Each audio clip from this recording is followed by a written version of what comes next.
어떤 분이 20장 1절로 3절 말씀이 잘 이해가 되지 않는다 그래요.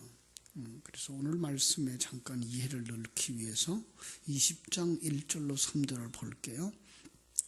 또 내가 보매 천사가 무저갱의 열쇠와 큰 쇠사슬을 그의 손에 가지고 하늘로부터 내려와서 용을 잡으니 곧 옛뱀이요 마귀요 사단이라 잡아서 1000년 동안 결박하여 무저갱에 던져 넣어 잠그고 그 위에 인봉하여 1000년이 차도록 다시는 만국을 미혹하지 못하게 하였는데 그 후에는 반드시 잠깐 노일이라. 성경을 읽으실 때 이걸 시간으로 풀지 말라 그랬어요. 시간적인 순서로 보지 말라. 특별히 요한계시록을 볼 때에 시간적인 순서로 보지 마시고 그것을 이런 그림으로 보라 이렇게 말씀을 드렸는데, 이것 1000년이라고 하는 것을 사람들이 그 하나 둘 셋은 그런 1000년으로 보기 때문에 특별히 세대주의 해석자들은 그 해석 속에서 이제 역사의 마지막 1000년, 그 전에 1000년 왕국이 이루어지기 전에 그들은 이제 예수 그리스도께서 공중 재림하시고 그 공중에 재림해서 7년 동안 혼인잔치를 하는데, 그때에 이제 그 성도들은 다, 죽은 자들은 일어나고 산 자들도 호련히 변화해서 올라가서 그들을 예수님과 같이 혼인을 하는 거, 그 혼인하는 동안 지금 우리 이 상황들은 벌어지고 있다고 하는 거예요. 그래서 7년 환란 속에서 지금 이 고난들이, 재앙들이 다 내려오는 것이고, 이 재앙이 끝나면 그때에 이제 예수님과 우리가 다 이 땅에 내려와서 이 땅에서 1000년 동안 예수님과 같이 왕 노릇하면서 그들을 다스린다라는 얘기를 하고, 그것이 맞춰지면 이제 심판을 받고 지옥에 갈 자는 지옥 가고 천국 갈 자는 천국 간다, 이런 해석을 하고 있는 거죠. 그것은 정말 그렇게 사람들, 성경 해석자들이 다 그렇게 보는 건 아니죠. 제가 중국에서 그래서 이제 우리가 가지고 있는 무천년설에 대한 이야기를 했더니 그들이 그래요. 성경에 1000년이라는 단어가 있는데 왜 무천년이라 그러느냐. 차라리 교회 시대 천년설이라고 말하는 게 낫지 않겠느냐, 이렇게 얘기를 해서 그렇게 말을 사용한 적이 있습니다만은, 교회 시대 천년설이라고 하는 그 교회 시대 자체도 기간으로 따지는 1000년이 아니고, 교회라고 하는 자체가 어떤 거예요? 누가 교회예요? 내가 교회잖아요. 우리가 교회잖아요. 그러니까 나의 시대예요. 내가 살아가는 인간의 생활, 그가 정한 그 기간, 요걸 얘기하는 것을 이제 교회 시대 1000년 이렇게 말하는 거죠. 그래서 그 정한 시간이라는 의미에서 열이에요. 이 지상에서의 온전한 숫자, 그걸 열. 그래서 열 곱하기 10 곱하기 10 이렇게 해서 1000이 되는 거예요. 그런 시대에 바로 성도들의 일생에 정한 시간토록 더하지도 아니하고 덜하지도 아니하고, 누가 장악을 한다? 하나님이 장악을 하는 그 시간, 그때 그 그림을 제가 늘 그리는 네모칸으로 그리시고, 새 사람에게 있어서는 사단이 결박된 상태예요. 왜 그러죠? 사단의 그 사역이 새 사람들에게는 영향을 못 미쳐요. 그래서 그때는 사단은 결박된 거다. 왜 그러죠? 새 사람은 하나님 앞에서 참소하던 그 참소할 수 있는 죄가 다 사함받은 존재이기 때문에 사단이 더 이상 참소할 수가 없는 거죠. 잠깐 노일이라 하는 그 이야기 속에서는 바로 사단은 아직도 하나님의 도구로 우리의 일생토록 일하고 있는 거예요. 그래서 거기서 잠깐이라는 시간을 쓰고 있는 거죠. 그것도 잠깐이라 그래서 시간을 얘기하는 게 아니고 1000년 동안이에요. 한 1000년 동안 우리가 살아가고 있는 이 역사의 모든 순간 토락, 여러분과 나이가 살아가는 시간의 그 전체 시간 속에서 성령도 우리 안에서 일하고 계실 뿐만 아니라 옛사람 속에서 사단도 일하고 있는 것을 보셔야 되는 거예요. 그래서 그 속에서 영적인 전쟁들이 일어나고 죽고 또 또 승리하고 하는 모습들을 우리가 이 천년왕국이라고 하는 내용을 내버리고 내 일생 속에서 일어나는 영적인 전쟁, 그리고 하나님 앞에 묵견받았다라고 하는 건 참석권을 잃어버렸다. 그 다음에 잠깐 놓인다 하는 건 하나님의 도구로 쓰여서 하나님의 백성이 아닌 자들은 다 미혹해 가도록 내버려 두시는 거예요. 여러분, 그 책임이 설교자들에게 있어요. 엄청 중요한 얘기죠. 이렇게 이제 그걸 서론으로 잡으시고 오늘 본문을 보겠습니다. 자, 이제 12장 17절. 용이 여자에게 분노하여 돌아가서 그 여자의 남은 자손 곧 하나님의 계명을 지키며 예수의 증거를 가진 자들과 더불어 싸우려고 모래 위에 서 있더라. 여기 나오는 용, 그죠? 우리가 아는 대로 이 용은 사단을 이렇게 상징하죠. 그런데 그 사단이 모래 위에 서서 자기가 약속의 자녀인 것처럼 얘기하는 거죠. 하나님께서 그 아브라함에게 약속을 할 때에 너의 자손이 바닷가에 모래알과 같이 많게 하리라 했던 것, 그러면서 많이 모아놓은 그들 속에 서서 자 봐, 이게가 하나님의 백성들이야 라고 하는 거예요. 무서운 시험입니다. 무서운 유혹입니다. 거기서 이제 13장이 나오면서 내가 보니까 바다에서 한 짐승이 나오는데 뿔이 10이요 머리가 7이라 그 뿔에는 10왕관이 있고 그 머리에는 신성모독하는, 전에 성경에는 그렇죠, 참남한, 그렇죠, 이름을 있더라.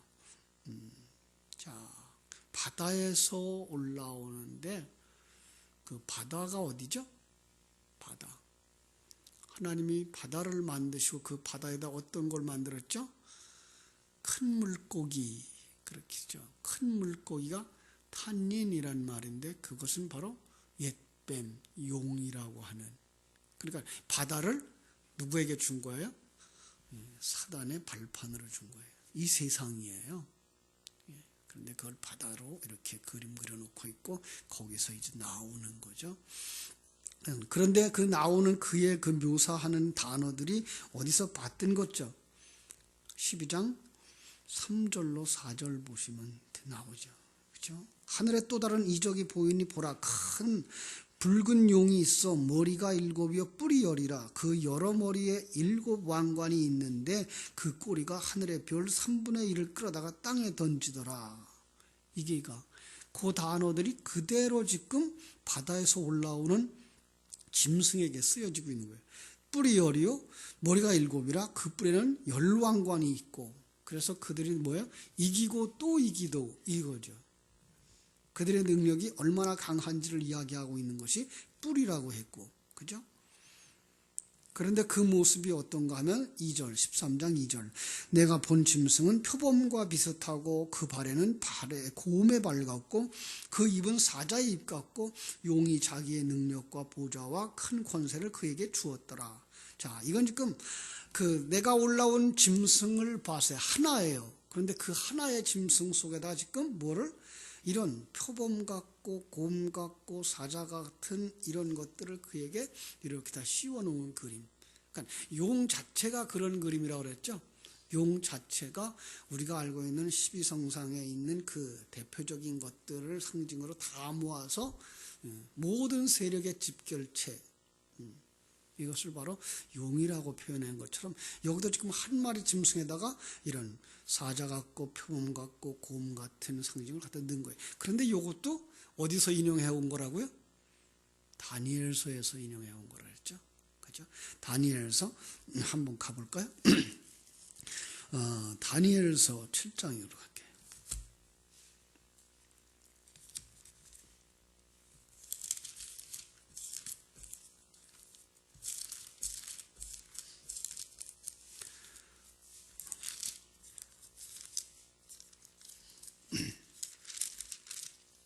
다니엘서 7장 4절부터 보면요.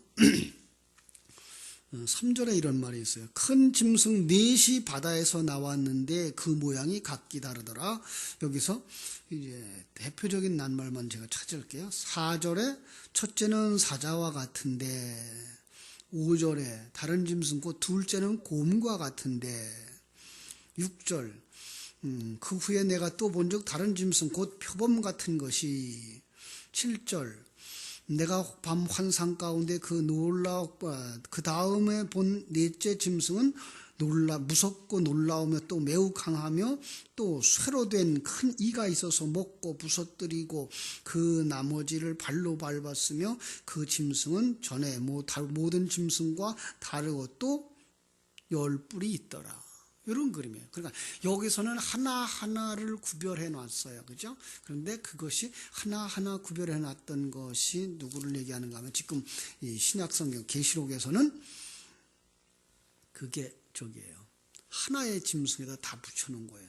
거기 가기 전에 본문으로 가기 전에 다니엘서 더 볼게요. 다니엘서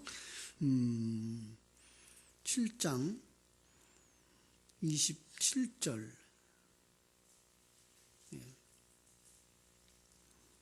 24절 그 10뿔은 그 나라에서 일어날 10왕이요 그 후에 또 하나가 일어나리니 그는 먼저 있던 자들과 다르고 또 세 왕을 복종시킬 것이며 이렇게 나와요. 자, 10뿔은 뭐예요? 그 나라에서 일어날 10왕이다 라고 얘기를 하고 있고요. 23절에서 보면요, 그 앞에 모신자가 이처럼 이르되 넷째 짐승은 곧 땅의 네 나라인데 그래요. 그러니까 그 넷째 짐승은 네 번째 짐승이 아니고 이건 뭐예요? 네 짐승은 이의 뜻이에요. 네 짐승에 관해서 말하는데 그 네 짐승은 뭐라고요? 네 나라의 저기예요. 네 나라예요. 그 당시로 말하면 그게 뭐예요? 전에 얘기했죠? 헬라와 그 당시에 바벨론, 바사, 헬라 그리고 로마 이렇게 네 나라라 그랬던 거죠. 그 나라들은 어떤 나라들이었죠? 그 나라들은 다 하나님의 백성으로 상징된 이스라엘을 공격하고 힘들게 하는 바로 그런 이스라엘의 대적자들. 지금 여기에서는 그럼 신약 성경에 와서는 그게 어떻게 되는 거예요?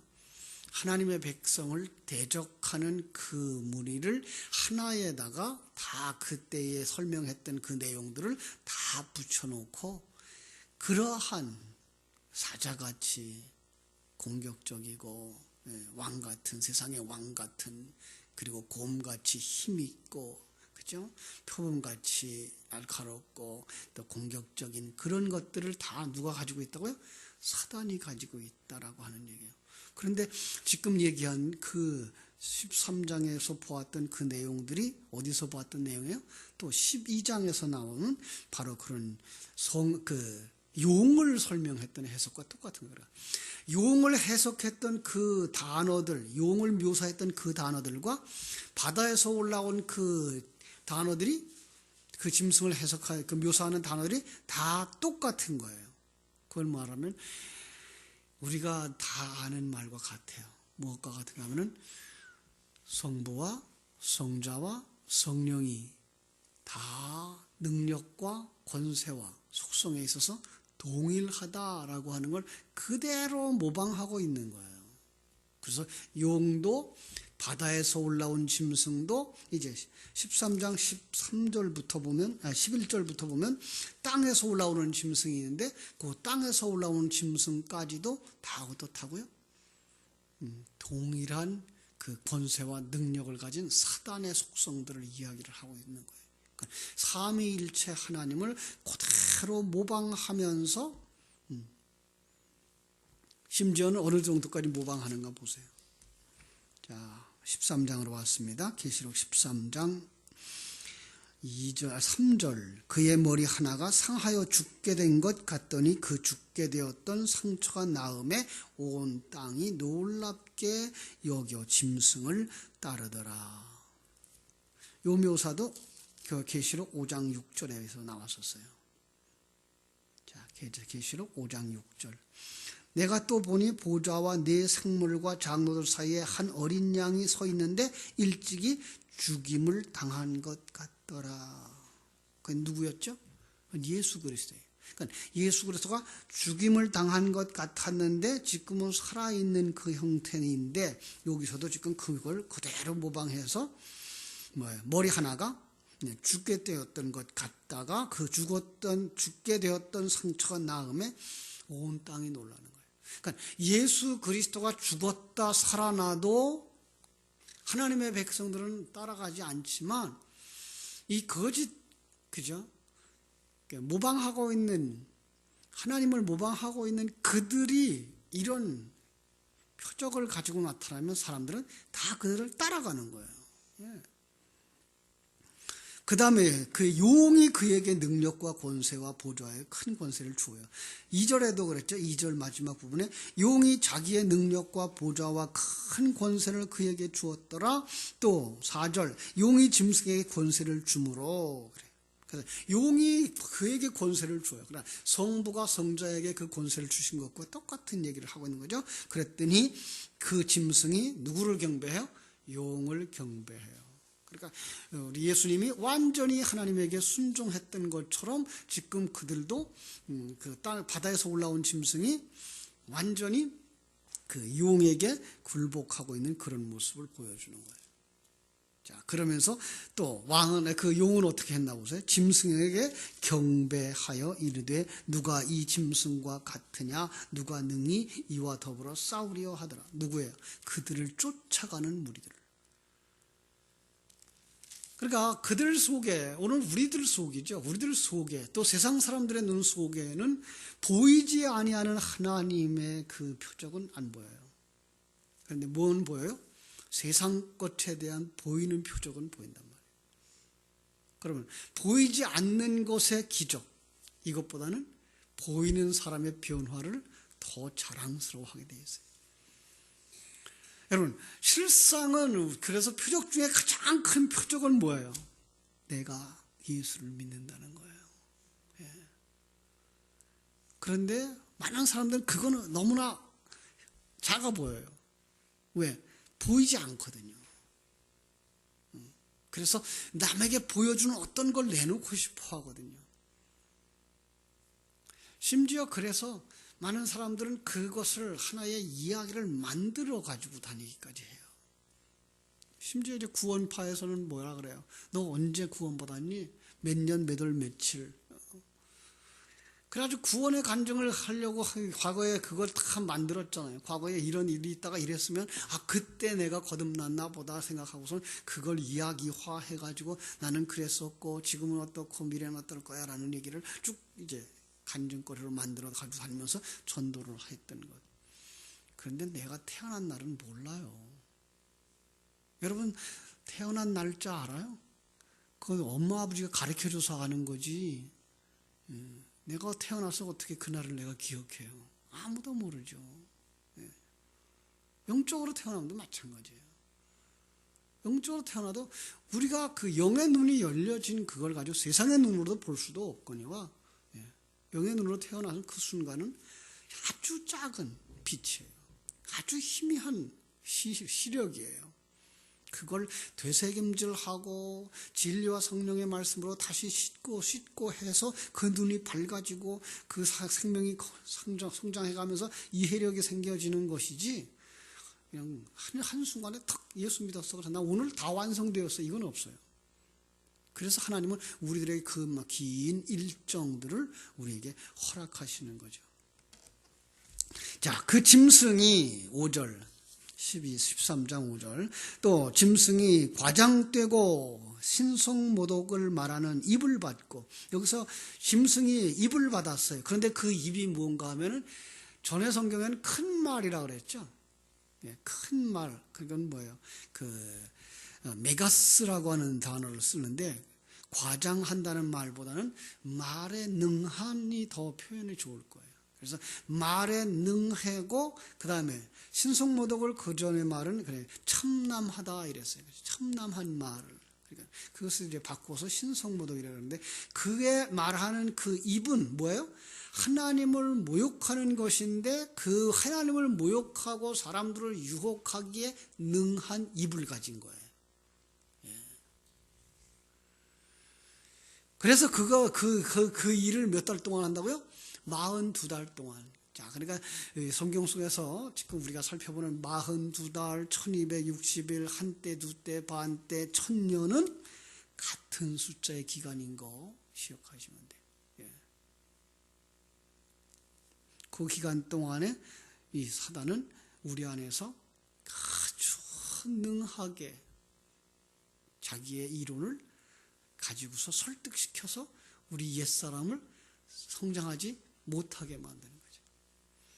그러니까 세상에서도 말 잘하는 그들의 말재간 때문에 예수 믿으려고 하는 사람이 예수를 못 믿게 되는 거죠. 바로 이런 것들을 누가 해요? 사단이 하고 있는 거예요. 그렇죠?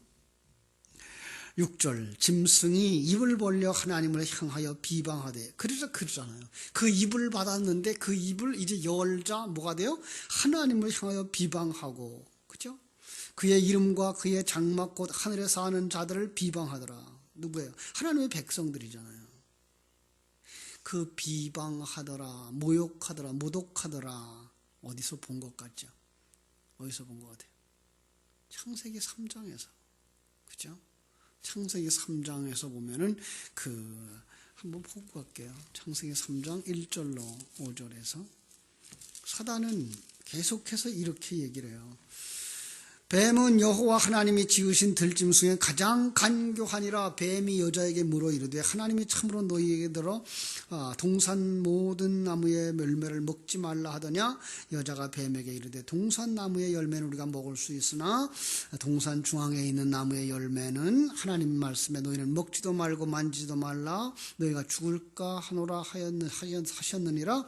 뱀이 여자에게 이르되 너희가 결코 죽지 아니하리라. 너희가 그것을 먹는 날에는 너희 눈이 밝아져 하나님과 같이 되어 선악을 알 줄을 하나님이 아심이니라. 이게 누가 하는 거예요? 바다에서 올라온 짐승이 지금 그가 말에 능하고 신성모독하는 그 입을 받아가지고 지금 하나님을 비방하는 거죠. 하나님은 그런 독재자야. 하나님은 너희들한테 그러면 안 될까봐 미리 그렇게 말한 거야. 이렇게 해서 하나님을 비방하고 그 다음에는 이제 성도들을 향하여서 야 네가 예수 믿고 복받은 자야? 그게 그렇게 믿어가지고 천국 가? 그게 그래서 하나님의 백성이야? 이러면서 하나님의 백성들로 하여금 자기가 하나님의 백성인가 아닌가를 의심하도록 만드는 그런 이야기들을 계속해서 가지고 두르는 거예요. 예. 이게 지금 요한계시록으로 가서 13장에서 그 입을 받은 그 짐승이 입을 벌려서 하나님을 비방하고 하나님의 백성들을 비방하는 그런 일을 하는 거죠. 예. 그걸 어디서 해요? 여러분과 내 안에서. 그리고 우리 주위에 있는 사단의 세력들이 그걸 한단 말이에요. 17절 13장 7절. 또 권세를 받아 성도들과 싸워 이기게 되고 그랬죠. 그래서 아까 저기에서 그 머리에 다 면류관을 썼죠. 세상과 싸우면 누가 이겨요? 사단이 이겨요. 예. 그러니까 우리가 성경 속에서 계속 지금 설명합니다마는 어떤 때는 성도가 이긴다 그러고 어떤 때는 세상이 이겨요. 그걸 이 세상 속에서의 모습으로 보지 마시고 하나는 영적인 세계 속의 내용으로 보시고 하나는 이 세상 속에서의 싸움으로 보시면 돼요. 예. 영적인 싸움에서는 우리가 이겨요. 예. 반드시 이겨요. 그럼에도 불구하고 이 세상의 싸움에서는 우리는 져요. 이거예요. 그래서 그들은 그 면류관 왕관을 가지고 뭐예요? 봐라 내가 이겼지 않느냐라고 자랑하면서 꼬여가는 거죠. 사람들을 미혹해가는 거예요. 그죠? 그래서 그 권세를 받아가지고 성도들과 싸워 이기게 되고 각 족속과 백성과 방언과 나라를 다스리는 권세를 받았어요. 이게 세계 열국이에요. 온 세계 누가 다 다스려요? 예, 하나님이 다스리지만 그 속에서 사단이 있어요. 그러니까 이 세상에서는 사단이 다스려요. 물론 하나님의 그 허락 가운데에서. 그죠? 그리고 그들은 누가 그들을 따르는가? 보세요. 8절. 죽임을 당한 어린 양의 생명책에 일찍이 죽임을 당한 어린 양이죠. 창세전이에요. 창세전에 죽임을 당한 어린 양의 생명책에 이름이 기록된 자들, 그들 외에는 어떠다? 다 그의 짐승에게 경배하더라. 경배할 거다가 아니라 경배하고 있는 거예요. 자, 그래서 이제 말씀을 하여 누구든지 귀가 있거든 들을지어다. 그럼 그들은 귀가 있다 없다? 귀가 없는 자들이다. 무슨 귀가 없어요? 진리를 들을 귀가 없는 거예요. 그걸 갖다가 복음서에서는 뭐라 그랬죠? 베드로가 말구의 귀를 잘라버린 그거. 그래서 그 말씀 전하는 자들이 그 진리의 말씀을 전하지 아니하고 비진리의 이야기를, 율법의 이야기를, 세상적인 성공과 출세의 이야기를 계속 말하는 동안 성도들의 그 오른쪽 귀는 잘라져 나가는 거죠. 없어지는 거예요. 정말로 하나님이 사랑하셔서 자기 백성들에게만 뭐해요? 귀를 붙여주시는 거예요. 그래서 성경 요한계시록은 귀 있는 자들은 성령이 교회들에게 하시는 말씀을 들을지어다 라는 말을 하는 것은 바로 그런 의미예요. 하나님께서 귀가 열리도록 도와준 자, 바로 그들은 분명히 하나님이 말하는 걸 들을 거다. 그래놓고 그 다음 절이 우리를 어렵게 만들어요. 사로잡힐 자는 사로잡혀갈 것이요 칼에 죽을 자는 마땅히 칼에 죽을 것이니. 그런데 그 기간이 짧지를 않아요. 언제 얼마 동안? 1000년 동안, 1260일, 3년 반 동안, 42달 동안, 그죠? 성도들이 뭐 해야 돼요? 인내와 믿음으로 여기에 있어야 되는 거예요. 자, 그러면은 여기 사로잡혀갈 자는 사로잡혀갈 것이요 무슨 뜻일까요? 어디 생각나야 되죠? 요한복음 21장. 예. 젊어서는 내가 마음대로 다녔지만 이제 나이가 들면 뭐예요? 내가 두 손을 들리니 다른 사람이 내게 띠띠우고 내가 원치 아니하는 곳으로 데려가리라 이 말이에요. 그러니까 여기 사로잡혀갈 자는 사로잡혀갈 것이오는 마귀에게 사로잡혀가는 게 아니라 누구에게 사로잡혀가는 거예요? 예, 하나님에게 사로잡혀가는 거예요. 그러니까 우리의 신앙생활은 하나님이 붙들어서 이끌어 가시는 그림이어야 되는 거예요. 그럼 칼에 죽을 자는 뭐예요? 이건 옛사람이에요. 그래서 말씀의 칼에 의해서 죽어요. 그들은 죽는 거예요. 그 과정들이 우리의 일생토록 일어나는 사건들인 거예요. 그러니까 우리가 누구에게 더 힘을 실어줘야 돼요? 나를 사로잡아가는 그분에게. 생명과 진리의 말씀을 우리가 묵상하는 삶을 살아갈 때에만 그것이 가능한 거예요. 그래서 그게 안 되어져요. 왜? 내 옛사람 자체가 사로잡혀가는 걸 싫어한다니까요. 사로잡혀가는 건 뭐 해야 된다고요? 두 손을 높이 들리에요. 두 손을 드는 건 무슨 얘기예요? 항복이라고 그랬잖아요. 그러니까 우리는 항복해야 되는 거예요. 그게 뭐예요? 어떤 항복이에요? 자기 주권을 내려놓는 항복이에요. 자기가 부인되어지는 거예요. 그때에만 성령이 그들을 이끌어 가시는 거예요. 그러니까 성령이 이끌어 가면서 자기를 부인시켜 주는 거죠. 그 길이 십자가의 길이고요. 그래서 힘들어요. 그러나 그럼에도 불구하고 그 길로 가면 반드시 천국에 이르기 때문에 우리를 만들어 가시는 그 하나님의 은혜를 생각하면서 그 길을 찬송하며 갈 수 있는 것. 그건 귀가 있는 자들만 가능하고 눈이 열린 자들만 가능한 것이죠. 여러분이 그 속에 속한 자들 되어지기를 주님의 이름으로 축원합니다. 기도하겠습니다.